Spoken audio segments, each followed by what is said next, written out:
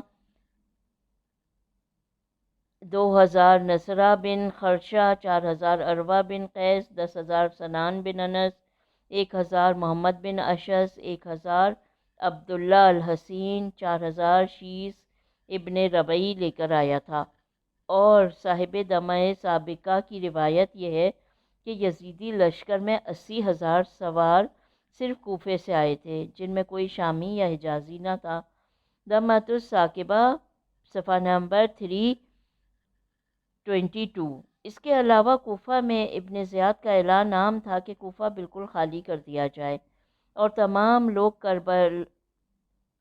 لوگ کربلا قتل حسین کے ارادے سے روانہ ہو جائیں۔ حد ہو گئی کہ ایک شخص شام سے اپنا قرض وصول کرنے آیا تھا تو اسے بھی اسی جرم میں قتل کر دیا گیا کہ کربلا کیوں نہیں گیا۔ حوالہ ہے یہاں پہ کتاب کا، اسبار العین، علامہ سماوی، صفحہ نمبر 18۔ ایسے حالات میں فوجیوں کی صحیح تعداد کا اندازہ کرنا تقریباً ناممکن ہے۔ صرف اتنا معلوم ہے کہ ابن زیاد کے امکان میں جتنے سپاہی بھی تھے سب کربلا بھیج دیے گئے تھے۔ اتنی بڑی فوج کی ضرورت کیا تھی؟ اس کی بہت سی توجیہات ہیں۔ بعض ارباب قلم کا اندازہ ہے کہ ابن زیاد لشکروں کی کثرت سے امام حسین علیہ السلام کو مروب کرنا چاہتا تھا، اور بعض کا خیال ہے کہ ابن زیاد خود اس قدر مروب تھا کہ لشکر پر لشکر بھیجے جا رہا تھا، اور یہ بات بڑی حد تک قرین قیاس بھی ہے۔ صفحہ نمبر 316۔ ابن زیاد کا ایک تجربہ یہ بھی تھا کہ حضرت مسلم علیہ السلام جیسے غریب الدیار تنہا انسان کے لیے جس قدر فوج بھیجی تھی وہ ناکافی ہو گئی، اور اب تو بہت سے بہادر یکجا ہو گئے ہیں، جن میں صفین کا کمسن مجاہد عباس بھی ہے۔ کیسے ممکن ہے کہ ابن زیاد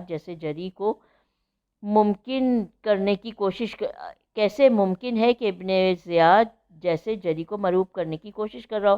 وہ تو خود ہی اس قدر مروب تھا کہ اتنی فوج کے باوجود میدان کربلا تک آنے کی ہمت نہیں کر سکا۔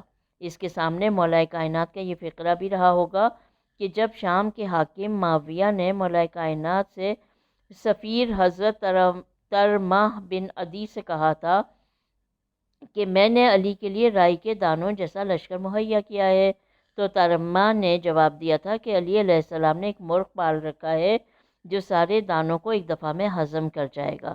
ظاہر ہے کہ جس علی کا تربیت کردہ مالک اشتر اتنا بڑا سورما اور سعادت ہو کر 1,00,000 کا تنہا مقابلہ کرے، اس کا عباس علیہ السلام کس قدر شجاع اور بہادر ہوگا۔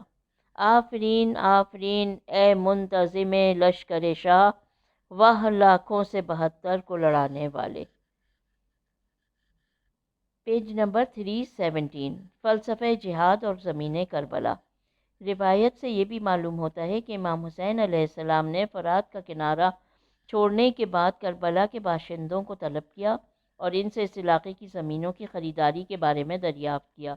جب وہ لوگ تیار ہو گئے تو آپ نے 4 مربع میل زمین 20,000 درہم میں خرید فرمائی، کشکول بہائی۔ زمین کی خریداری کے بعد آپ ان زمینداروں کی طرف متوجہ ہوئے اور آپ نے فرمایا کہ میں یہ زمین تم لوگوں کے نام ہبہ کیے دیتا ہوں، لیکن اس کی چند شرائط ہیں۔ ہماری قبروں پر کاشت نہ کرنا، ہمارے زائروں کو نشان قبر بتاتا ہی رہنا، ہر زائر کو اپنا مہمان بنانا اور 3 روز تک مہمان نوازی کرنا وغیرہ۔ اس مقام پر چند سوالات پیدا ہوتے ہیں۔ نمبر 1، اس عالم غربت و مسافرت میں امام حسین علیہ السلام نے زمین کو کیوں خریدا؟ نمبر 2، خریداری کے بعد اسے ہبہ کیوں کر دیا؟ نمبر 3، ہبہ کو مشروط کیوں قرار دیا؟ پہلے سوال کا حل اسلام کے فلسفہ جہاد میں تلاش کیا جا سکتا ہے۔ Page number 318۔ اس میں کوئی شک نہیں ہے کہ دین اسلام نے ابتدائی تبلیغی جہاد کو بھی روا رکھا ہے اور صاحب امر کو اجازت دی ہے کہ وہ تبلیغی اتمام حجت کے بعد جنگ کا آغاز کر دے، لیکن تاریخی اعتبار سے کبھی ایسا واقعہ پیش نہیں آیا کہ اسلام نے اس قسم کا کوئی اقدام کیا ہو۔ جہاد کے لیے ہمیشہ اس امر کا التزام رکھا گیا ہے کہ دشمن کی طرف سے پہل ہو جائے تو اس کے بعد کوئی جوابی کارروائی کی جائے، یعنی اسلام نے جہاد کو ہمیشہ دفاعی رنگ دیا ہے، ابتدائی کارروائی نہیں کی، اور یہی وجہ ہے کہ صدر اسلام کی تمام جنگوں کا محل وقوع بلاد اسلام سے قریب تر اور اراضی کفر سے دور تر تھا۔ کفر حملہ آور ہوا کرتا تھا تو اسلام اس کے دفاع کے لیے میدان میں اترتا تھا۔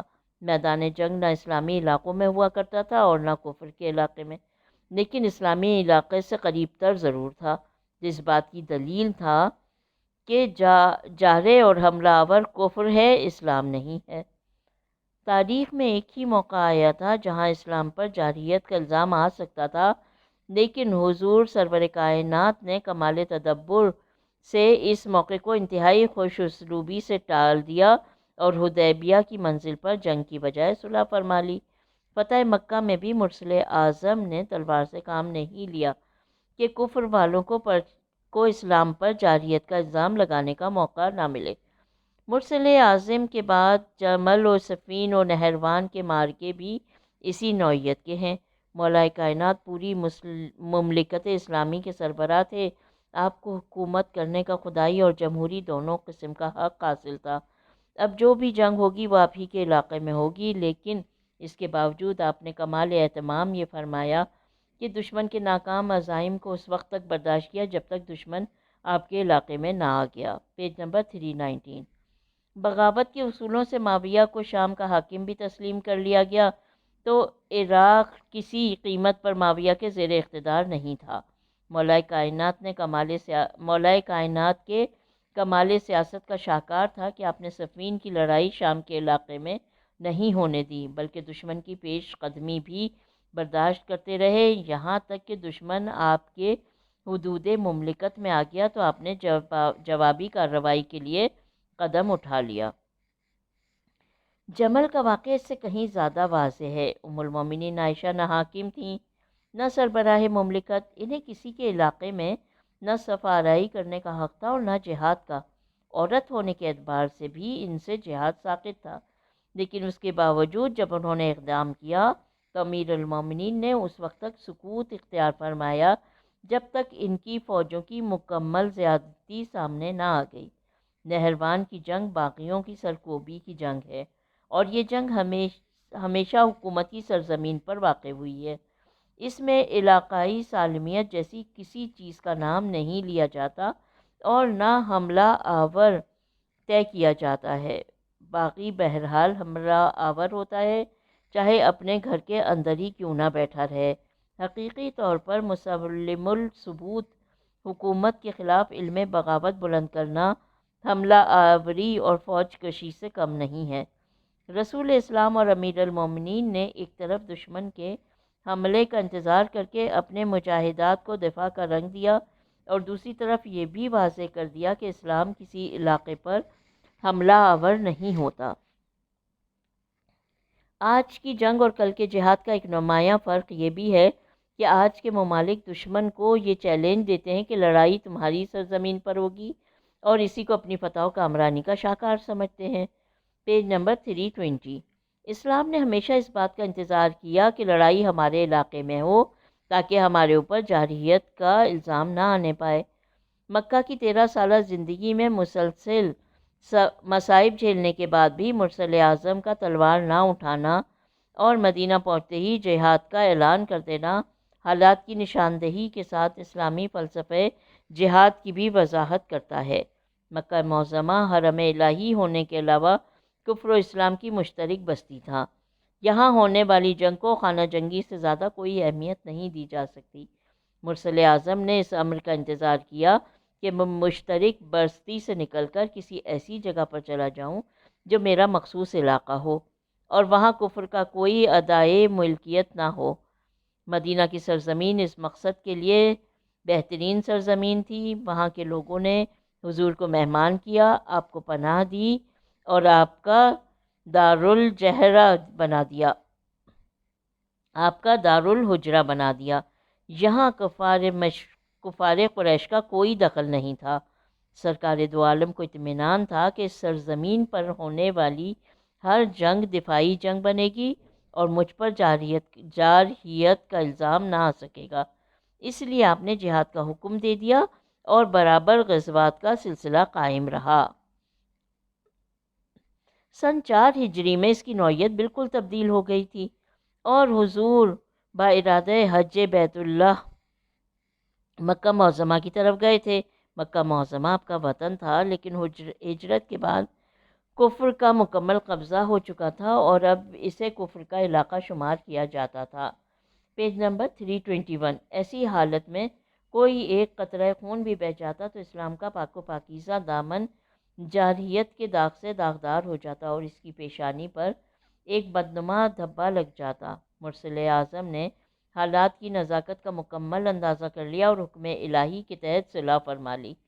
تاریخ کے اوراق گواہ ہیں کہ اس موقع پر بھی بعض مسلمانوں نے اپنی افتاد طبع کے مطابق سکوت نہیں کیا، بلکہ اعتراضات کا سلسلہ شروع کر دیا، یہاں تک کہ بعض نے تو حضور کی رسالت ہی کو مشکوک بنا دیا، لیکن حضور نے اس کی کوئی پرواہ نہیں کی اور اپنے ارادے پر قائم رہے اور امیر المومنین نے صلح نامہ لکھا۔ آپ حج کو ترک کر کے واپس تشریف لے گئے۔ مرسل اعظم کا عزم و استقلال اور اس کے مقابلے میں مسلمانوں کا موقف اس بات کا گواہ ہے کہ رسول اکرم جس روح اسلام سے آشنا ہیں، آپ جہاد کی جو اسپرٹ پیدا کرنا چاہتے ہیں وہ مسلمانوں میں نہیں ہے۔ یہ صرف تلوار چلانا جانتے ہیں، انہیں لڑنے مرنے سے کام ہے۔ ان کے حصے میں جاہلیت کی غارت گری ہے، اسلام کا جہاد نہیں۔ انہیں یہ خبر بھی نہیں ہے کہ حضور اکرم کے اس عظیم کردار کی مصلحت کیا ہے اور آپ موقع سے فائدہ اٹھا کر حملہ کیوں نہیں کرتے۔ رسول اکرم صلی اللہ علیہ وسلم کے بعد آپ کی ذریت نے اسلامی جہاد کی شان کو مکمل طور پر برقرار رکھا اور کسی محل پر بھی جہاد کے فلسفے کو بدنام نہیں ہونے دیا۔ امام حسین علیہ السلام پنجدن پاک میں آخری فرد تھے جن کے حصے میں جہاد کا میدان آیا تھا۔ آپ ظالموں کے ظلم سے غریب الوطن ہو چکے تھے۔ Page number 322۔ مدینہ آپ سے چھوٹ چکا تھا، عرض حرم میں آپ کو پناہ نہ مل سکی تھی، لشکر حر نے آپ کا راستہ روک لیا تھا اور بالآخر آپ کربلا کی سرزمین پر پہنچ گئے تھے، جو بعد میں محاذ جنگ میں تبدیل ہو گئی۔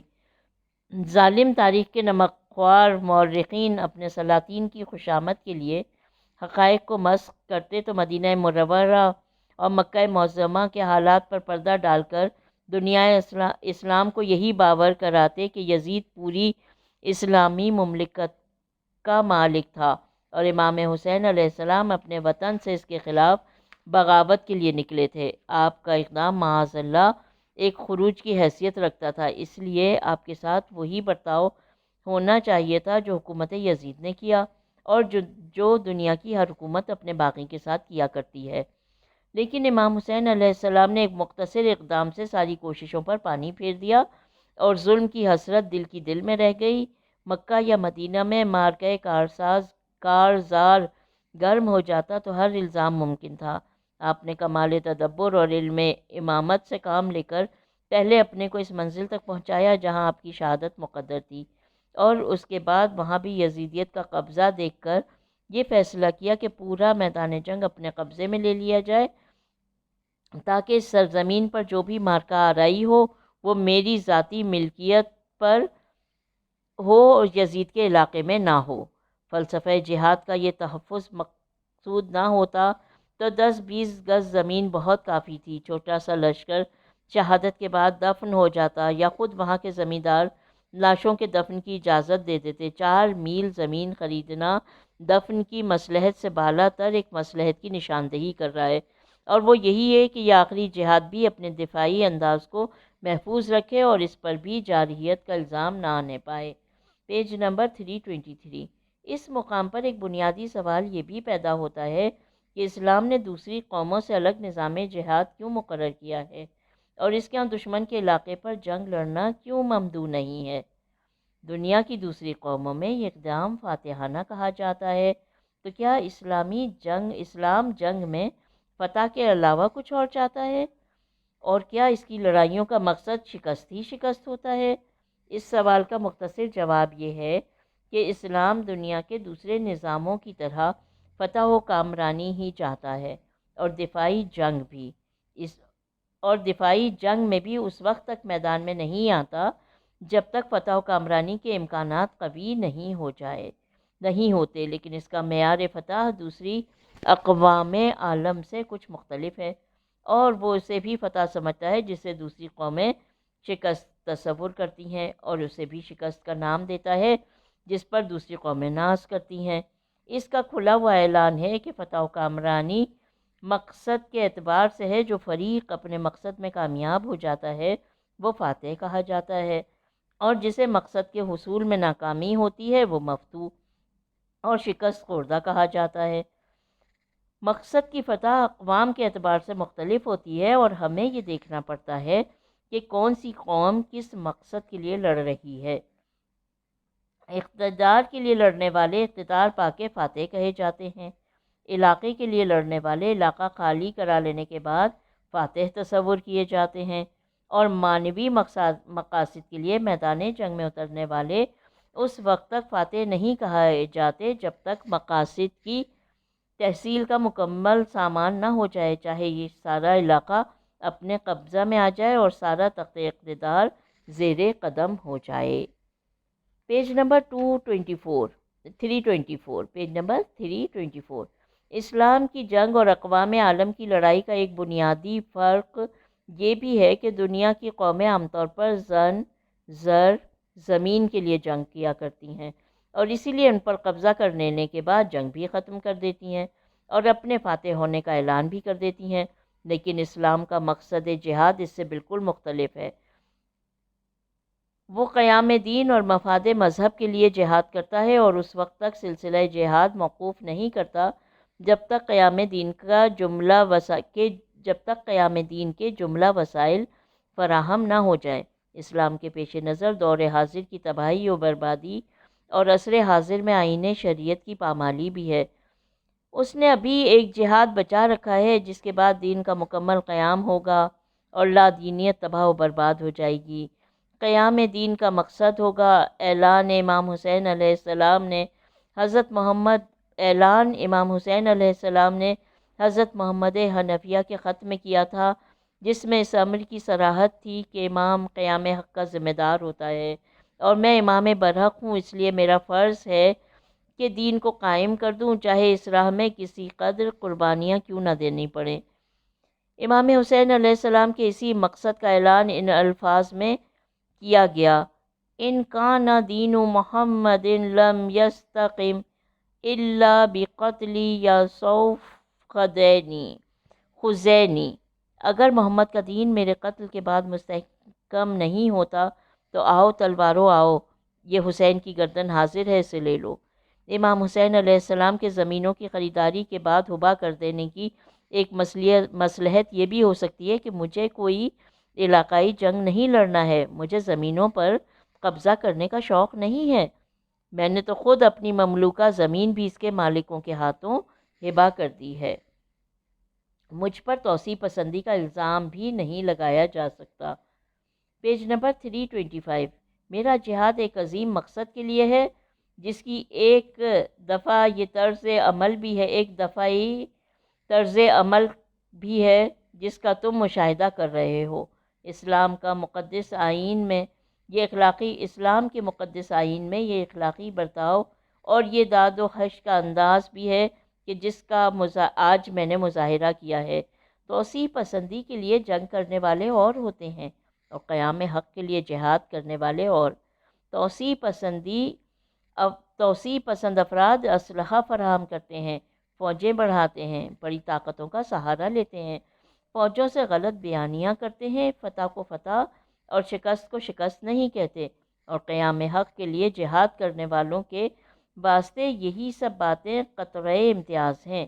یہ لوگ اسلحہ اور ہتھیار سے جنگ نہیں کرتے، ان کے ہاں فوج کبھی تاریکی میں نہیں رہتی، ایمان کی طاقت سے جہاد کرتے ہیں اور ہر شخص کو اس کی شہادت سے باخبر کر دیتے ہیں۔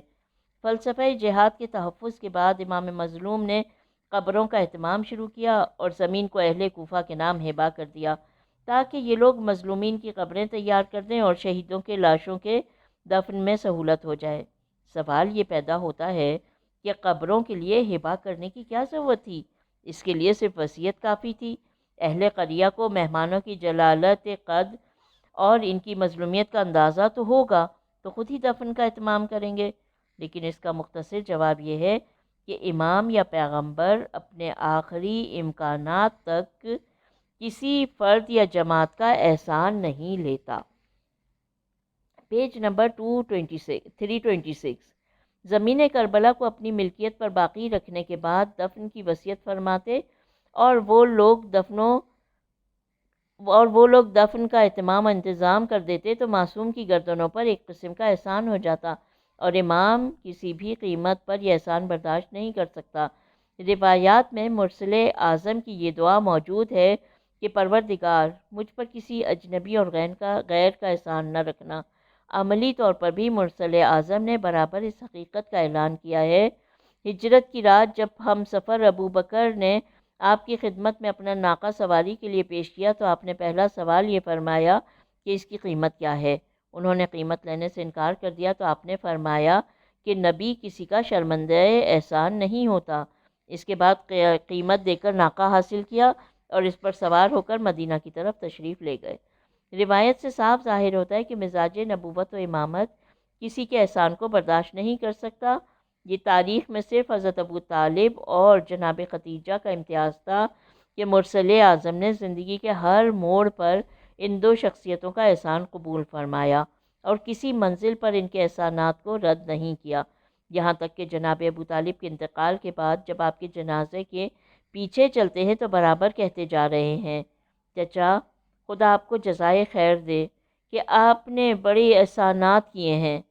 جناب خدیجہ کے بارے میں بھی تاریخ میں ایسے فقرے ملتے ہیں کہ آپ جناب خدیجہ کے بعد بھی بیت الشرف میں برابر ان کا تذکرہ کیا کرتے تھے، اور ایک مرتبہ جب حضرت عائشہ نے عاجز آ کر فرمایا کہ آپ کب تک اس ضعیفہ کو یاد کرتے رہیں گے؟ شکر خدا کیجئے کہ اس نے آپ کو ایسی اچھی اچھی خواتین عطا کی ہیں، بھلا اب خدیجہ کے ذکر کا کیا محل؟ تو جبین نبوت پر شکن آ گئی اور آپ نے فرمایا خبردار، تمہیں کیا معلوم خدیجہ کیا ہے؟ خدیجہ اس وقت ایمان لائیں جب لوگ میری نبوت کا انکار کر رہے تھے۔ انہوں نے اس وقت مالی ہمدردی کی جب کوئی ہمدرد نہ تھا۔ انہوں نے اس وقت مجھے صاحب اولاد بنایا جب لوگ ابتر کے تانے دے رہے تھے۔ Page number 327۔ واقعات سے صاف ظاہر ہوتا ہے کہ نبوت نے ان دونوں حضرات کے احسانات قبول فرمائے ہیں اور انہیں تا عمر یاد رکھا ہے۔ اس کے علاوہ نبوت کسی کے شرمندہ احسان نہیں ہوئی۔ امامت بھی نبوت ہی کے مزاج کے امتداد کا نام ہے، اور امام بھی امت میں کسی فرد کا شرمندہ احسان نہیں ہوتا۔ امام حسین علیہ السلام نے چاہا کہ زمین کو ہبہ کر کے ان سے مطالبات کیے جائیں تاکہ ان کا احسان ہماری گردن پر نہ ہونے پائے اور انہی کی گردن پر ہمارا احسان رہے۔ اس کے بعد آپ نے چاہنے والوں کی طرف توجہ فرمائی اور فرمایا کہ تم سے ایک شرط یہ بھی ہے کہ ہمارے زائروں کو ہماری قبروں کا نشان بتا دینا اور ان کی ضیافت کا انتظام کرنا۔